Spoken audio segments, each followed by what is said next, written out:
চার প্রকার নারীর কবরে বিনা হিসাবে আযাব শুরু হয়ে যাবে। এদের কোনো হিসাব প্রয়োজন নাই, ডিরেক্ট আযাব শুরু হয়ে যাবে। কবরটাই একটা জাহান্নামের টুকরা হয়ে যাবে। মারাত্মক বিষয়।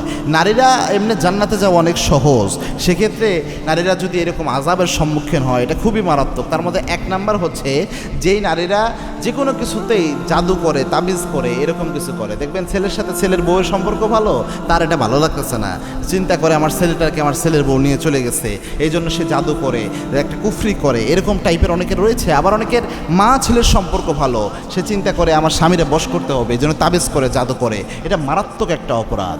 এবং কি আল্লাহর হাবিব সাল্লাল্লাহু আলাইহি ওয়াসাল্লাম বলেছেন যে জাদু করে, জাদু করায় দুইজনে কাফের, একজনের ঈমান নাই।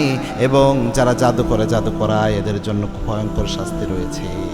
কাফের, মৃত্যুর সাথে সাথে এদের আযাব শুরু হয়ে যাবে। যতই নামাজ পড়ুক, যতই তসবি পড়ুক, এই যে কাজটা করে এটা মারাত্মক। দুই নাম্বার হচ্ছে যেই নারীরা এমন কাজ করে যে তারা আপনার জুলুম করে আরেকজনের উপর, যেমন শাশুড়ি তার ছেলের বউর উপর জুলুম করলো, অথবা ছেলের বউ শাশুড়ির উপর জুলুম করলো। এরকম জুলুম কিন্তু ব্যক্তির সাথে জড়িত অপরাধ।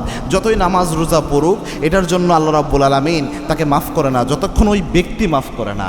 এজন্য জুলুম কখনো করবেন না। জুলুম করলে একজন আরেকজনের উপর কবরের আযাব হয়। তিন নাম্বার হচ্ছে শিরক করে যারা, তাদের কবরের আযাব শুরু হয়। শিরক করে মারা যায়। যে কোনো কিছু হলেই মাজারে যেয়ে মান্নত করে, খাজা বাবার দরবারে এটা দিবে সেটা দিবে, সন্তান চায় খাজা বাবার কাছে, বিভিন্ন ওসিলা তালাশ করে এইভাবে। অথচ ওসিলা হচ্ছে নেক আমল, নেক কাজ, নেক আমল, নেক কাজের মাধ্যমে ওসিলা তালাশ করতে হয়।